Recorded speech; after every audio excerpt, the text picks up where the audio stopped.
دکھاتے ہو. یہ عشق رسول ہے ہمارے پاس, یہ محبت رسول ہے.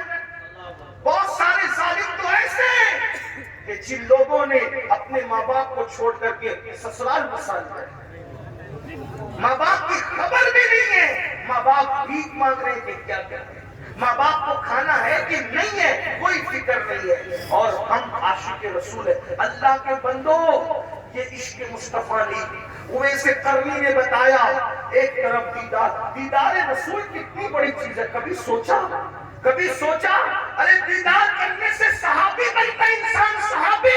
مگر حضرت اویس قرنی نے ماں کے کہنے پہ دیدار رسول کو نہیں گئے ماں کے کہنے پہ, اور ہمیں بتایا ایک وفادار عاشق کیا ہوتا ہے. اور آج ہم ماں باپ کو دوا کے پیسے دینے کے لیے بھی ان کو ترساتے ہیں, ان کو تڑپاتے ہیں, انہیں بے چین کرتے ہیں. آقا علیہ السلام نے فرمایا اگر تیرے ماں باپ تجھ سے ناراض ہیں تو اللہ تیری نمازیں بھی رد کر دے گا, اللہ تیری عبادتیں بھی رد کر دے گا. میرے بھائیوں کہاں ہو, توبہ کرو, سچے مسلمان بنو. صرف نعرے ہمیں انقلاب نہیں لا سکتے, صرف نعرے ہمیں بدل نہیں سکتے. آپ کو میں کہتا ہوں اے گرد و نواز سے آنے والے مسلمانوں, جذباتی نہ بنو. حالات کا مقابلہ کرنا ہے تو عمل کے میدان سے کرو, مسجدوں کو آباد کرو, ماں باپ کے فرما بردار بنو, حلال رزق کو روزی کو لازم پکڑو, عبادت کرو, اللہ کی بارگاہ میں گر گراؤ, اپنے گناہوں سے توبہ کرو, رب کی بارگاہ میں رجوع کرو, ایک سچے عاشق کی طرح بنو. آئیے بات کو اختتام کی طرف پہنچاتے ہوئے, جب دل میں عشق آتا ہے تو گناہ کی نفرت کیسے پیدا ہوتی ہے, جب دل میں محبت رسول آتی ہے تو گناہ کی نفرت کیسے پیدا ہوتی ہے. ہزاروں واقعات تاریخ میں موجود ہے. دنیا ہمیں عشق رسول کی طرف کیوں آنے نہیں دینا چاہتی, اس لیے کہ دنیا جانتی ہے جس دن یہ عاشق بنے گا اس دن یہ ہر گناہ سے چھٹکارا پائے گا, اس دن یہ ہر گناہ سے اپنے آپ کو دور کر لے گا, اس دن یہ ہر برائی سے اپنے آپ کو دور کر لے گا. اللہ اکبر. عاشق بنے گا تو اس کو پتا چلے گا نماز میں میرے محبوب کی آنکھوں کی ٹھنڈک ہے تو وہ نماز بھی پڑھے گا.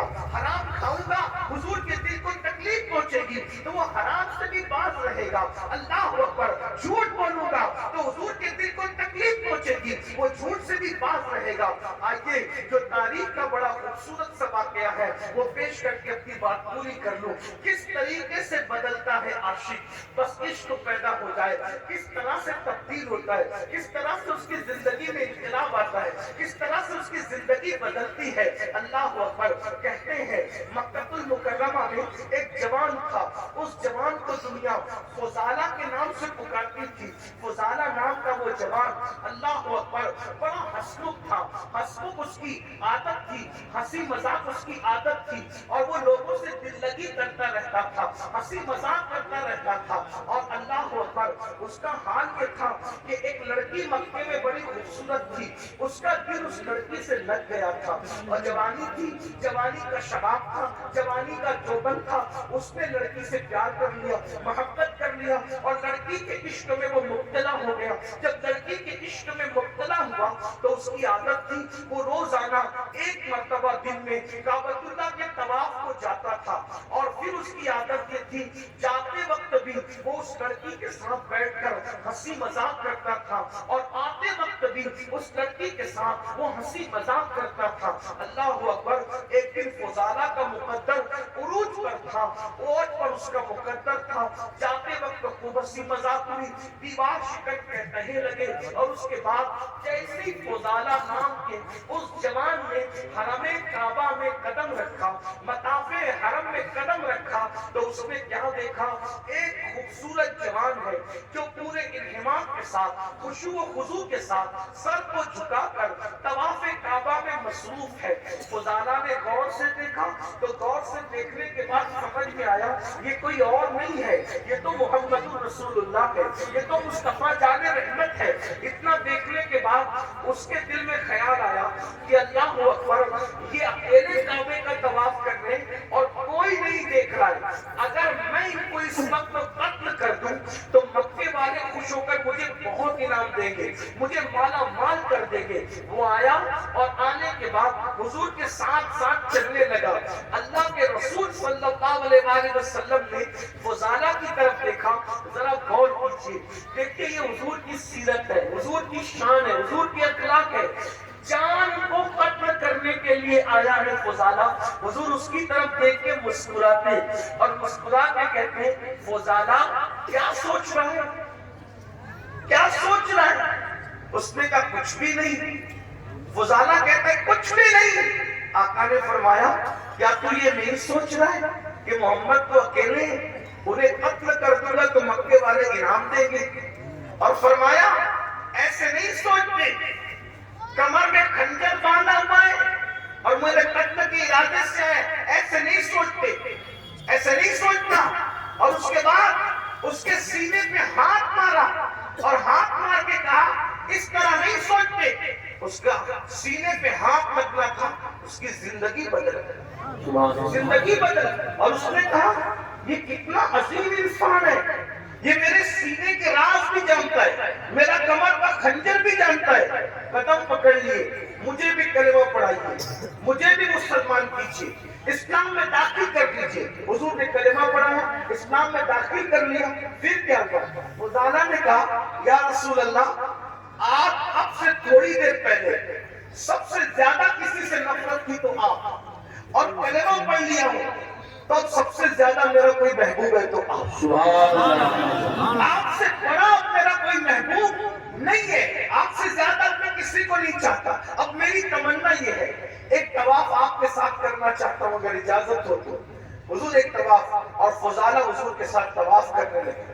فضالہ کا مقدر تھا قیامت تک لوگ طواف کریں گے, لیکن فضالہ کے طواف کی شان یہ تھی کعبہ ہے, کعبے کا کعبہ ہے اور فضالہ ہے, یعنی دو قبلوں کا طواف ایک ساتھ ہو رہا ہے. اگر آپ عشق و مستی کی نظر میں دیکھیں تو کعبہ اور کعبے کے کعبے کا کے ساتھ طواف کعبہ ہو رہا ہے. جب طواف ہو گیا فضالہ اپنے گھر کی طرف جانے لگے. اب فضالہ صحابی ہو گئے, عاشق رسول ہو گئے, گھر کی طرف جانے لگے. آئے تھے تو لڑکی سے ہنسی مذاق میں کہے وغیرہ کر کے اب جا رہے عاشق بن کے, صحابی بن کے.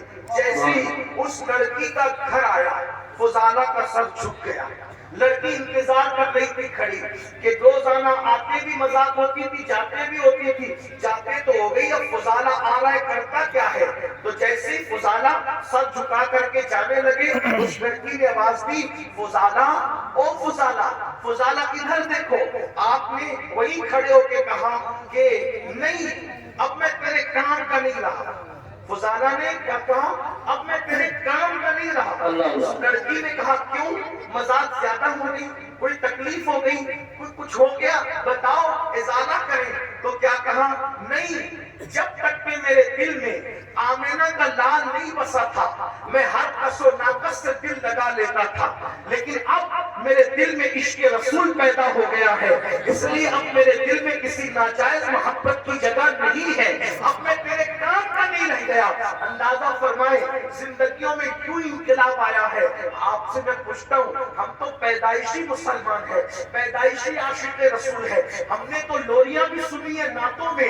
آپ بتائیں پھر ہمارے دلوں میں ناجائز محبتیں کیوں ہیں, گناہوں کی محبتیں کیوں ہیں؟ وجہ صرف یہ ہے ہم رسمی اور اسمی عاشق رسول ہے, ہمیں حقیقی عاشق رسول بننے کی ضرورت ہے. میرے بھائیوں مجھے بتاؤ نا, آخر وہ کیسا عاشق ہوگا جو اپنے نبی کے دل کو تکلیف پہنچائے گا, اپنے محبوب کے دل کو تکلیف پہنچائے گا؟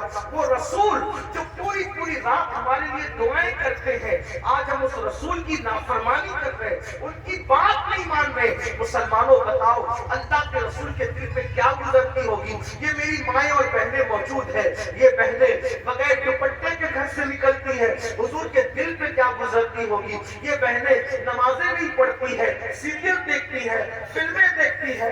مردوں کے ساتھ اگر اللہ نے دولت دے دی ہے تو پارکوں میں گھومنے کے لیے بے پردہ جاتی ہے. بتاؤ تو صحیح, یہ دین کا گلشن کتنی محنتوں سے سجایا گیا ہے, یہ دین کا گلشن کتنی قربانیاں دی گئی ہے. جب یہ دین کا گلشن سجا ہے, اگر آج مسلمان اس احساس سے عاری ہو جائے تو بتائیے پھر مصیبتیں نہیں تو کیا، پھر تکلیفیں نہیں تو کیا، پھر اللہ پر تباہی نہیں تو کیا، پھر بربادی نہیں تو کیا۔ یاد رکھیے اپنے نبی سے سچے دل سے جڑیے۔ جو رسول اللہ سے سچی محبت کرتا ہے وہ کثرت سے اپنے نبی کا ذکر کرتا ہے، اس کی پہلی نشانی ہے وہ کثرت سے اپنے نبی کا ذکر کرتا ہے۔ بتائیے کیا ہم اپنے آقا کا ذکر کثرت سے کرتے ہیں؟ ارے کثرت تو جانے دیجیے، کئی کئی دن ہو جاتے ہیں کلمہ بھی نہیں پڑھ پاتے۔ بتائیے یہ حال ہے، پوری زندگی قرآن کو ہاتھ بھی نہیں لگاتے۔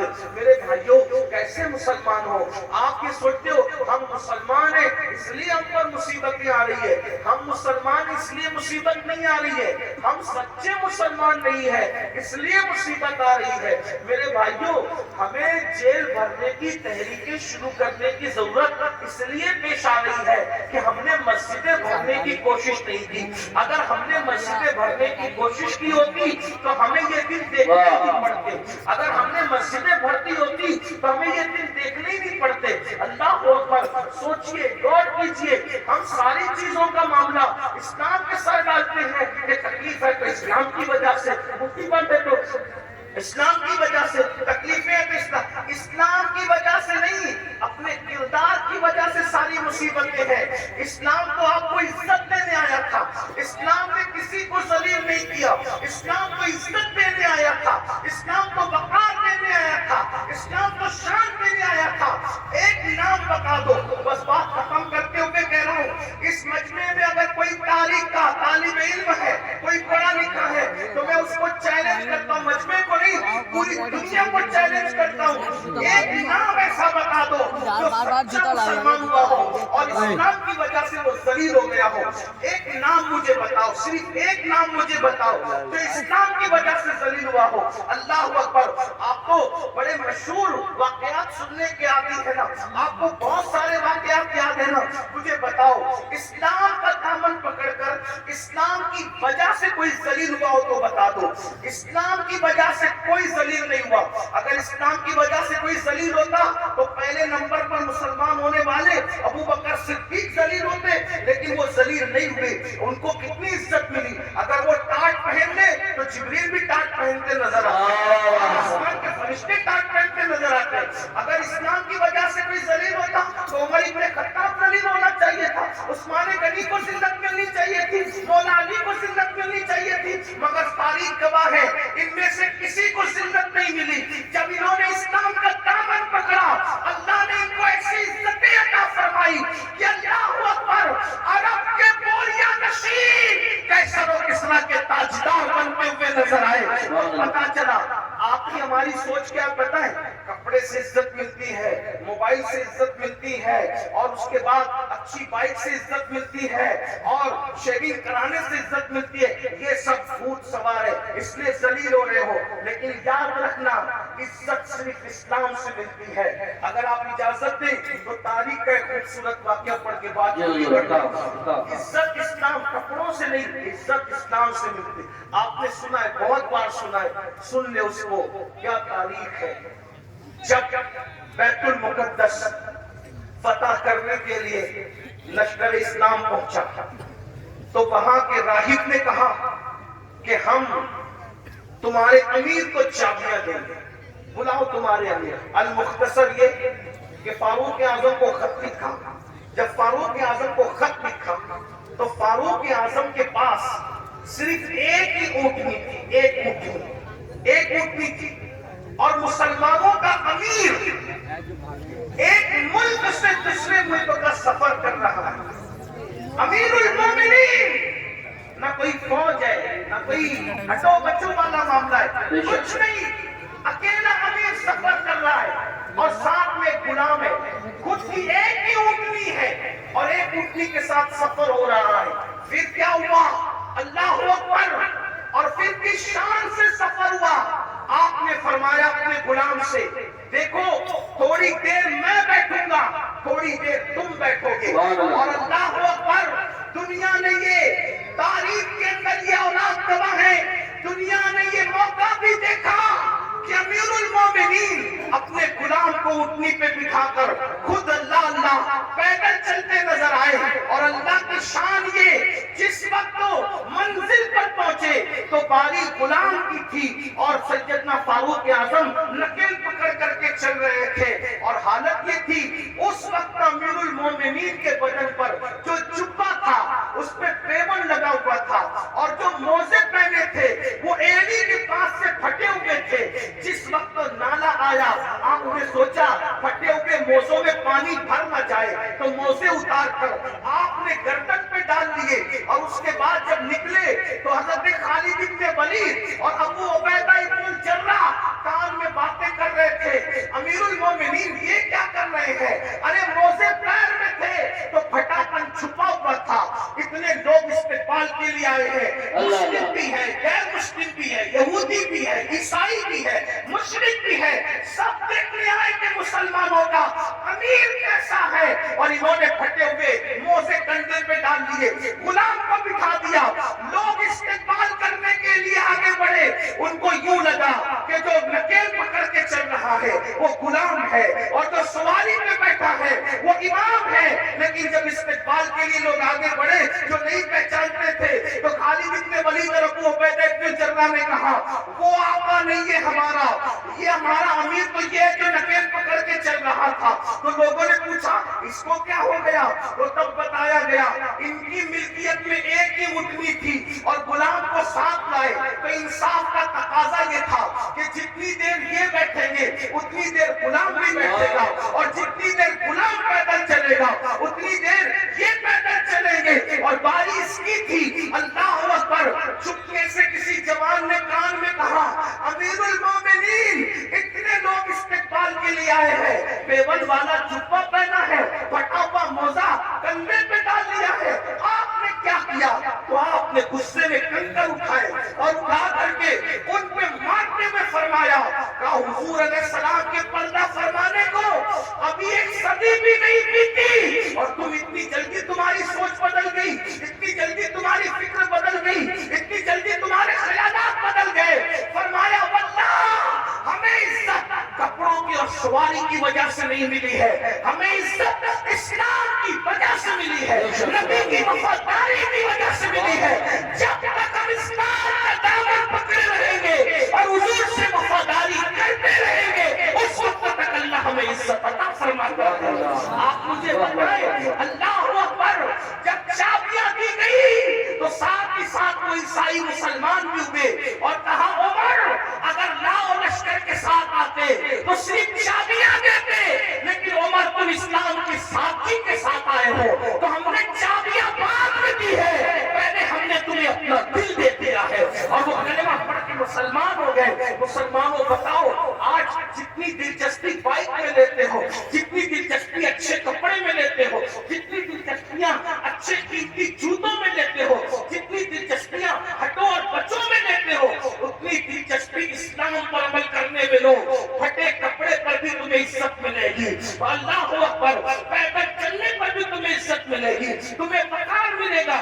غربت کے باوجود بھی دنیا تمہارے قدموں میں اپنا سر رکھنے پہ مجبور ہو جائے گی۔ اللہ اللہ، مجھے بتاؤ سرکار غریب نواز کے پاس کون سی دولت تھی، کون سی حکومت تھی، کون سی طاقت تھی، مگر خلجی سے لے کر اکبر اعظم تک سب غریب نواز کے قدموں میں اپنا سر رکھ کر کے بتا رہے ہیں۔ اللہ اکبر، بادشاہ شان والا نہیں ہوتا، جس کے پاس دین ہوتا ہے وہ شان والا ہوتا ہے۔ اس لیے یہ دماغ سے دھوپ نکال دو، بیٹھ کے پانی پیئیں گے تو ذلیل ہوں گے، ایئرپورٹ پر نماز پڑھیں گے، سفر میں نماز پڑھیں گے، اللہ اکبر، تو ذلیل ہوں گے۔ نہیں، مسلمان سچے نہیں ہے اس لیے ذلیل ہونے، اور زمین پہ ذلیل ہونے ہو، زمین کے اندر بھی ذلیل ہونے کے لیے تیار ہو۔ اس لیے سچے مسلمان بنو، دین کا دامن جس نے پکڑ لیا اس کو عزت ہی ملی، اس کو کامیابی ہی ملی، اسے وقار ہی ملا۔ آج کی اس محفل میں آپ کو پیغام دیا جاتا ہے دین کو سینے سے لگاؤ، قرآن کی تعلیم کو عام کرو۔ دستار بندی کا جلسہ ہے، قرآن کی تعلیم کو عام کرو، اپنے بچوں کو اتنا علم دو کہ تمہارے بچے فرض علوم کیا ہے، ایمان کیا ہے، کفر کیا ہے، دین کیا ہے، دین کے خلاف کیا ہے، سب تمہارے بچوں کو آنا چاہیے۔ ہمارے بچوں کو تو کلمہ بھی نہیں آتا، ہمارے بچوں کو تو غسل کرنا بھی نہیں آتا، ہمارے بچوں کو تو استنجا کا طریقہ بھی نہیں آتا۔ اس لیے جتنے علوم فرض ہے، ایک مسلمان کو جتنا علم سیکھنا فرض ہے، اتنا علم اپنے بچوں کو دو، اپنی بچیوں کو دو، اور ساتھ ہی ساتھ دنیاوی تعلیم پر بھی محنت کرو۔